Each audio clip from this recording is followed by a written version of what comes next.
It's Christmas Eve in 2022, and Dan, a former sergeant currently working as a teacher, is supposed to be helping his wife Emmy and his daughter Murray with the party. Instead, he's on the phone trying to apply for his dream job at a lab, but unfortunately his application is rejected. After throwing a disappointed tantrum outside, Dan joins his daughter on the couch and reminds her to do what nobody else is willing to do. The family then watches an important soccer match, but the game is suddenly interrupted when a glowing cloud of smoke and electricity appears on the field and people start coming out of it. These people look like soldiers and they're led by Lieutenant Hart, who informs everyone that they come from the year 2051. An alien species known as the White Spikes have invaded Earth and most of humanity has been wiped out, so these soldiers are here to ask for people to travel to the future with them and help them fight the war. As months pass, countries all over the world send as many soldiers as they can, but it seems it's never enough. The future keeps asking for more people, and only a quarter of those who go come back. When they run out of trained soldiers, the government begins drafting civilians to join the fight. This causes riots on the streets because many people believe they shouldn't be sent to a war that doesn't affect them. Dan continues to work as a teacher, but his students don't seem too interested in what he has to teach because they don't see the point if they'll be dying anyway. The only exception is Martin, who is obsessed with volcanoes and always wants to talk about them all the time. At that moment, Dan receives an important message on his phone. He's been drafted. Dan goes to the military facility, and he's put through some tests that confirm he'll be able to join the fight because he'll be dead in 7 years. Suddenly, Dan feels a painful sensation on his arm and discovers they've put a metal device on his arm. He's informed that the device will keep track of him in the future. After 7 days of touring, the device will bring him back. Afterward, Dan goes to tell Emmy the news, and she immediately decides they should run away. Dan points out he can't get rid of a government tracker, so Emmy begs him to talk to his dad, who Dan hasn't seen since he was abandoned as a kid. Putting pride aside for the sake of his family, Dan goes to see his father James to ask for his help, but James thinks Dan was sent by the government to spy on him and an argument ensues. In the end, Dan has to leave with the device still attached to his arm. He returns home to give his family the bad news, but he also promises he'll be back. The next day, Dan goes to the training facility, where he befriends a scientist named Charlie and a fighter called Dorian, who is going back for his third draft. They receive basic training, which includes shooting and first aid, before they're given a full explanation of how the time travel technology works. The time link is similar to two rafts on a moving river, and a river can only move between those 2 points. That's why they can only travel between 2022 and 2051. Those are the fixed points, and they can't choose something right before the war. Sometime later, the trainees are resting in the barracks when suddenly the alarm begins ringing. It's time for them to leave. The trainees are confused because they were supposed to have 7 days of training, but they're told the future can't simply choose when they need help. Once everyone has gathered, the time link is activated and a cloud like it appeared during the soccer match begins absorbing them into the future. They're supposed to be going to Miami Beach, but in the control room, something goes wrong with the output coordinates. The group appears in the sky right above the city and falls on top of a building, which causes many of them to instantly die. The remaining members manage to save themselves because they fall into a pool and they only have to swim out. The team looks down at the city of Miami and finds it in complete ruins.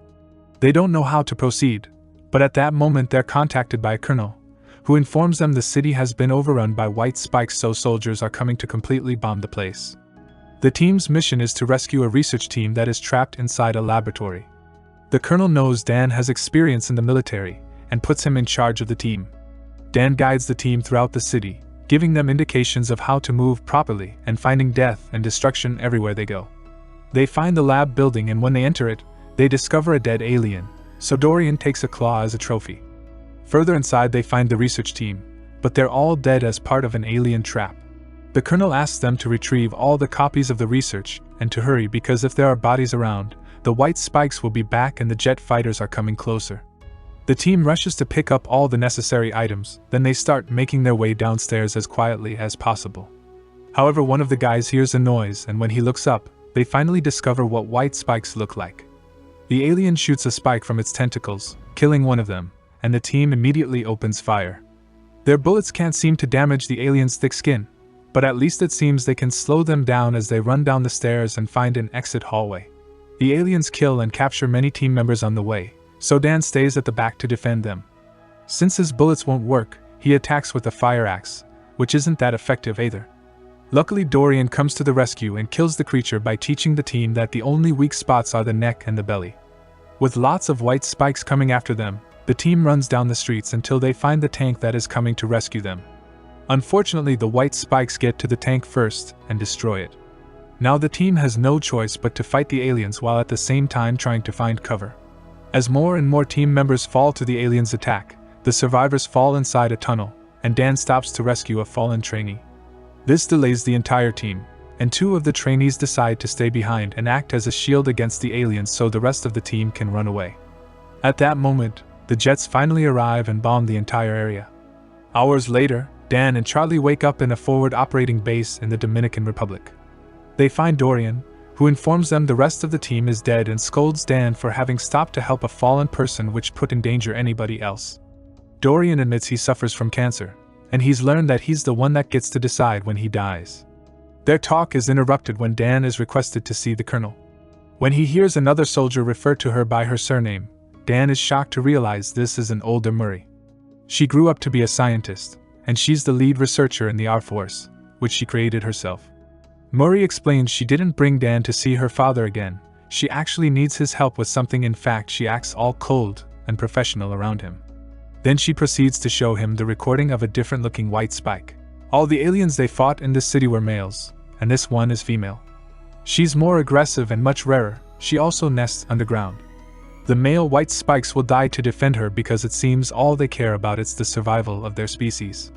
The bombs the military use have a toxin Murray created, and so far it's been killing the male white spikes without issues. However, the female alien survived that toxin, so Murray needs Dan to join the extraction team and capture a female white spike to be studied. Hopefully they can develop a stronger toxin that will kill the alien's main source of reproduction. The team gets ready and leaves in helicopters, where Murray tells Dan the story of what happened. The aliens showed up out of nowhere in Russia in 2048, somehow avoiding all satellite imagery and radar. It only took them 3 years to take over the world, and they don't care about material things, they just want humans as food. Dan wants to know what happened to him before he died, but Murray thinks it's better not to go down that road. Moments later, they arrive at the nest, where they find a bunch of soldiers trying to tie up the female white spike. The alien is furious and begins attacking the soldiers, killing lots of them. Murray joins them and lands a clean shot on her neck, giving the others a chance to put more rope around her and stop her from leaving. Finding herself caught, the female alien cries out to call for her protectors, and soon the area is swarmed with aliens. While the female tries to attack Murray, Dan comes down and shoots at as many aliens as he can before joining the others in the nest to help save his daughter. Together the soldiers push the female into the cage in a helicopter, but now the males are trying to attack the helicopters too to save her, even making one crash. Dan and Murray run to a jeep and start firing at the aliens to give the helicopters the chance to escape with the cage. Afterward, the 2 of them drive at a great speed to escape the area. They stop at a beach to send an SOS flare, and Murray scolds Dan for acting without thinking. Dan just wants to protect her, but Murray doesn't believe him and explains he left the family when he was 12 because the depression of not working on what he wanted hit him hard. When she was 16, Dan was in a car accident, and Murray was at the hospital when he died. Murray is hurt by all this, and Dan has no words because he can't believe he became like his father. Suddenly he realizes he may understand James when he said that the war left him in a dark place mentally. The female white spike is taken to a fortified offshore oil platform, where the time machine is kept. She's chained and given a huge amount of sedatives every hour. Dan and Murray work together on analyzing the alien's DNA and trying to discover how she stops the toxin from killing her.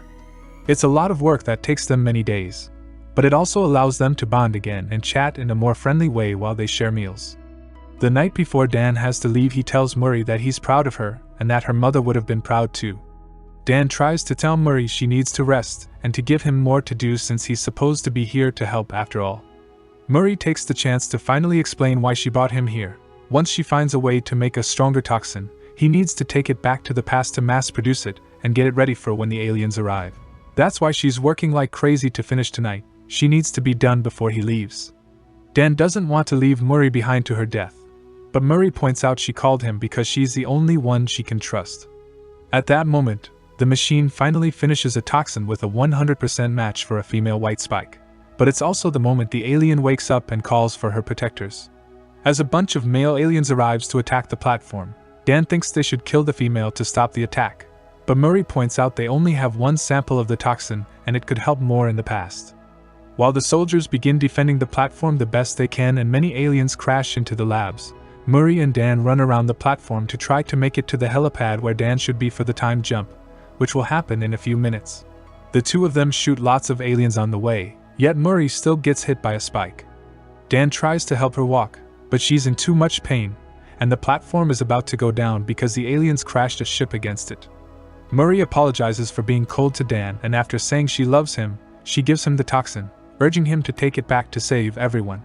Suddenly an alien shows up and drags Murray down with it, causing Dan to jump after her to save her. However, that's the moment when the time machine activates, and the time link takes Dan, Dorian, Charlie, and the others back to the past. Thankfully, the toxin is safe in Dan's hand and the vial doesn't break. Charlie is fine, but he confesses he stayed hidden like a coward.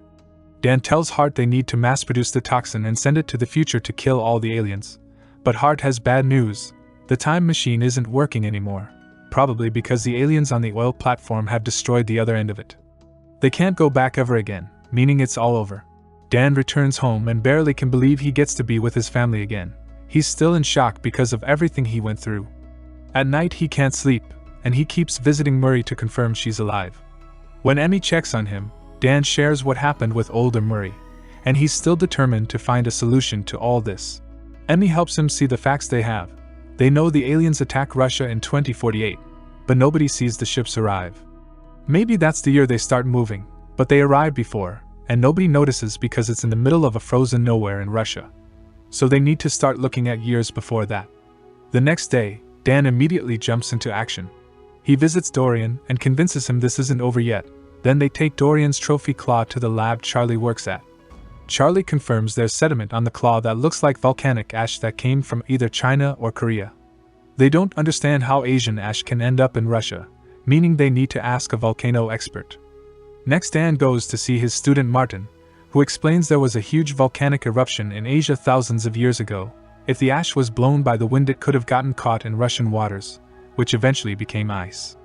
This means the creatures have always been here on Earth, frozen under hundreds of layers of ice. That's why they never saw the ships arrive. The reason why they wake up in 2048 is that's when climate change finally finishes melting all the polar ice. They take this theory to the government, but since they don't have any proof, they aren't given the resources to find the alien nest. They need to do this the illegal way, and Dan knows just the right person, his father James, who has been living off the grid for years and has his own plane.